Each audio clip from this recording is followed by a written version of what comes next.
இது காகிதமில்லா தேர்தல் பிரச்சாரம்.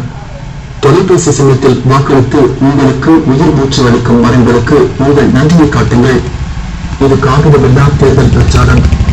உங்கள் சென்னை நாடாளுமன்ற தொகுதி வேட்பாளர் வி. பி. சுரேஷை வரிசை எண் 23 உள்ள தொலைபேசி சின்னத்தில் வாக்களித்து வெற்றி பெற செய்வேன். இது காகிதமில்லா தேர்தல் பிரச்சாரம். தொலைபேசி சின்னத்தில் வாக்களித்து உங்களுக்கு உயிர் மூச்சு அளிக்கும் மரங்களுக்கு உங்கள் நன்றியை காட்டுங்கள். இது காகிதமில்லா தேர்தல் பிரச்சாரம். உங்கள் தென் சென்னை நாடாளுமன்ற தொகுதி வேட்பாளர் வி. பி. சுரேஷை வரிசை எண் 23 உள்ள தொலைபேசி சின்னத்தில் வாக்களித்து வெற்றி பெற செய்வேன். இது காகிதமில்லா தேர்தல் பிரச்சாரம். இது காகிதமில்லா தேர்தல் பிரச்சாரம். தொலைபேசி சின்னத்தில் வாக்களித்து மரங்களை காப்போம். இந்தியாவை உலகின் மகிழ்ச்சியான நாடாக மாற்றுவோம். இது காகிதமில்லா தேர்தல் பிரச்சாரம். தொலைபேசி சின்னத்தில் வாக்களித்து உங்களுக்கு உயிர் மூச்சு அளிக்கும் மரங்களுக்கு உங்கள் நன்றியை காட்டுங்கள். இது காகிதமில்லா தேர்தல் பிரச்சாரம். கூடுதல் விவரங்களுக்கு QR குறியீட்டினை ஸ்கேன் செய்து பாருங்கள். இது காகிதமில்லா தேர்தல் பிரச்சாரம். தொலைபேசி சின்னத்தில் வாக்களித்து உங்களுக்கு உயிர் மூச்சு அளிக்கும் மரங்களுக்கு உங்கள் நன்றியை காட்டுங்கள். இது காகிதமில்லா தேர்தல் பிரச்சாரம். உங்கள் தென் சென்னை நாடாளுமன்ற தொகுதி வேட்பாளர் வி. பி. சுரேஷை வரிசை எண் 23 உள்ள தொலைபேசி சின்னத்தில் வாக்களித்து வெற்றி பெற செய்வேன். இது காகிதமில்லா தேர்தல் பிரச்சாரம். கூடுதல் விவரங்களுக்கு QR குறியீட்டினை ஸ்கேன் செய்து பாருங்கள். இது காகிதமில்லா தேர்தல் பிரச்சாரம். இது காகிதமில்லா தேர்தல் பிரச்சாரம். கூடுதல் விவரங்களுக்கு QR குறியீட்டினை ஸ்கேன் செய்து பாருங்கள். இது காகிதமில்லா தேர்தல் பிரச்சாரம். தொலைபேசி சின்னத்தில் வாக்களித்து மரங்களை காப்போம்.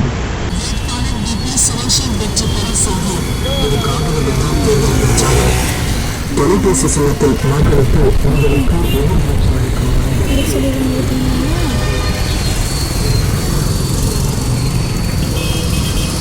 அதிக எண்ணிக்கையிலான மக்கள் ஒரு வரையறுக்கப்பட்ட இடத்தில் கூடும்போது மூச்சுக்காற்று வெளியேற்றம் காரணமாக கார்பன் டை ஆக்சைடின் செறிவு அதிகரிக்கலாம். இது ஆக்சிஜன் அளவு குறைவதற்கு வழிவகுத்து மயக்கம் அல்லது அசௌகரியத்தை ஏற்படுத்தும். இதேபோல் நமது சூழலில் கார்பன் டை ஆக்சைடை உறிஞ்சி ஒளிச்சேர்க்கை மூலம் ஆக்சிஜனை வெளியிடுவதில் மரங்கள் முக்கிய பங்கு வகிக்கின்றன. எனவே மரங்களின் எண்ணிக்கையில் குறைவதால் வளிமண்டல கார்பன் டை ஆக்சைடு அளவு அதிகரிப்பதற்கும் ஆக்சிஜன் உற்பத்தி குறைவதற்கும் காரணமாகிறது. தேர்தல் பிரச்சாரங்களுக்காக டன் கணக்கில் காகிதங்கள் வீணடிக்கப்படுகின்றன. மரங்களை அழித்து காகிதம் தயாரிக்கப்படுகிறது. காடுகளை அழிப்பது மழைப்பொழிவை மட்டும் பாதிக்காது. அடுத்த 5 ஆண்டுகளில் ஆக்சிஜன் பற்றாக்குறையால் காற்றின் தரம் மற்றும் மனித ஆரோக்கியத்தில் மோசமான விளைவுகளை ஏற்படுத்தி நமது வருங்கால சமுதாயம் சிறு வயதிலேயே இறந்துவிட நேரிடும். மரங்கள் பாதுகாப்புக்கான விழிப்புணர்வு என்ற பெயரில் ஒரு நிகழ்ச்சியை தொடங்கி ஆரவாரம் செய்து கைத்தட்டி அதோடு நின்றுவிடாமல் காகித பயன்பாட்டை குறைக்கும் தனித்துவமான முயற்சியாக சமூக ஊடகங்கள் மூலம் காகிதமில்லா தேர்தலை ஊக்குவிக்கவும் டிஜிட்டல் பிரச்சாரத்தின் முக்கியத்துவத்தை அரசுக்கு எடுத்துரைக்கவும் நாடாளுமன்ற தேர்தலில் போட்டியிட்டு டிஜிட்டல் பிரச்சாரத்தை முன்னெடுத்துள்ளேன். நான் வேட்பாளராக அறிமுகமானதில் இருந்து எனது தேர்தல் அறிக்கை வரையிலான எனது வேட்புமனு தொடர்பான அனைத்து அறிவிப்புகளையும் எனது இணைய பக்கத்தில் பதிவேற்றம் செய்து பின்னர் டிஜிட்டல் முறையில் QR குறியீடாக மாற்றப்பட்டுள்ளன. QR குறியீட்டினை ஸ்கேன் செய்தவுடன் ஒரு லிங்க் வரும். அதனை கிளிக் செய்தால் எனது வலைத்தளத்தை சென்றடையும். அதில் எனது தேர்தல் பரப்புரை தகவல்கள் எழுத்து, படம், ஒலி ஆகிய வடிவங்களில் நிரப்பப்பட்டு இருக்கும். இந்த QR குறியீட்டினை வாகனங்களில் விளம்பரப்படுத்தப்பட்டு பொதுமக்கள் கூடும் இடங்களில் வைக்கப்படுகின்றன. மேலும் பொதுமக்களின் அலைபேசிகளுக்கு ஷேர் செய்து டிஜிட்டல் பிரச்சாரம் செய்து வருகிறேன். அனைத்து விளம்பர முயற்சிகளும் சமூக ஊடக தளங்கள் மூலம் செயல்படுத்தப்படுகின்றன. இந்த பிரச்சாரம் முழுவதும் காகிதத்தை பயன்படுத்தாததை நான் உறுதி செய்கிறேன். இந்த அணுகுமுறை மக்களிடம் நல்ல வரவேற்பை பெற்றுள்ளது. வேலையில்லா திண்டாட்டம் என்பது வெறும் புள்ளி விவரம் அல்ல. இது குடும்பங்கள் மற்றும் தனிநபர்களை ஆழமான வழிகளில் பாதிக்கும் ஒரு கடுமையான உண்மை. வேலை உருவாக்கம், திறன் மேம்பாட்டு திட்டங்கள் மற்றும் சிறு மற்றும் நடுத்தர நிறுவனங்களுக்கான ஆதரவை ஊக்குவிக்கும் கொள்கைகளுக்கு நான் வாதிடுவேன். முதற்கட்டமாக எனது தொகுதியில் உள்ள ஒவ்வொரு தெருவிலும் குடியிருக்கும் 2 பேருக்கு வேலைவாய்ப்பை நேரடியாக உருவாக்கி வேலையில்லா திண்டாட்டத்தை நேரடியாகச் சமாளிப்பேன். அடுத்ததாக நான் தேர்ந்தெடுக்கப்பட்டால் MP நிதியை எனது தொகுதியின் நலனுக்காக திறம்பட மற்றும் வெளிப்படைத்தன்மையுடன் பயன்படுத்தப்படுவதை உறுதி செய்வேன்.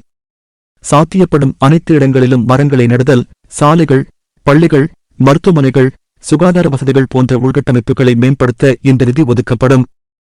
முன்னுரிமை பகுதிகளை கண்டறிந்து நமது சமூகத்தின் தேவைகளை நிவர்த்தி செய்யும் திட்டங்களை செயல்படுத்த பொதுமக்கள், உள்ளூர் அதிகாரிகள் மற்றும் தொழில் அதிபர்களுடன் இணைந்து செயல்படுவேன. இறுதியாக, நமது அரசியலமைப்பில் உள்ள சமத்துவம் மற்றும் உரிமைகளை பாதுகாப்பது பேச்சுவார்த்தைக்குட்பட்டது அல்ல. அனைத்து குடிமக்களுக்கும் நீதி, நியாயம் மற்றும் உள்ளடக்கம் ஆகியவற்றிற்காக நான் உறுதியான வழக்கறிஞராக இருப்பேன். ஜாதி, பாலினம், மதம் அல்லது வேறு எந்த அடிப்படையிலான பாகுபாடுகளுக்கு எதிராக போராடுவதும் இதில் அடங்கும். நமது அரசியலமைப்பின் அடித்தளமாக விளங்கும் ஜனநாயகம், மதச்சார்பின்மை, சமூக நீதி ஆகிய கொள்கைகளை நிலைநாட்ட அயராது உழைப்பேன். எந்த அரசியல் கட்சியையும் சாராத பொதுமக்கள் மட்டும் வாக்களித்தால் கூட எமது நோக்கம் அரசைச் சென்றடையும். தென் சென்னை நாடாளுமன்ற தொகுதியில் தொலைபேசி சின்னத்தில் வாக்களித்து உங்களுக்கு உயிர் மூச்சு அளிக்கும் மரங்களுக்கு உங்கள் நன்றியை காட்டுங்கள். உங்களுக்கு தெரிந்த அனைவரையும் இந்த முயற்சியில் ஈடுபடுத்த முற்படுங்கள். நன்றி. இப்படிக்கு மரங்களின் சார்பாக தென் சென்னை நாடாளுமன்ற வேட்பாளராக களம் காணும் உங்கள் அன்பு சகோதரன் வி.பி. சுரேஷ். அன்பான சகோதர சகோதரிகளே, நான் உங்கள் வி.பி. சுரேஷ். மரம் பாதுகாப்பு, வேலைவாய்ப்பு, அனைவருக்கும் தரமான கல்வி ஆகியவற்றுக்கு முன்னுரிமை அளித்து தென் சென்னை நாடாளுமன்ற தொகுதியில் தொலைபேசி சின்னத்தில் வேட்பாளராக போட்டியிடுகிறேன்.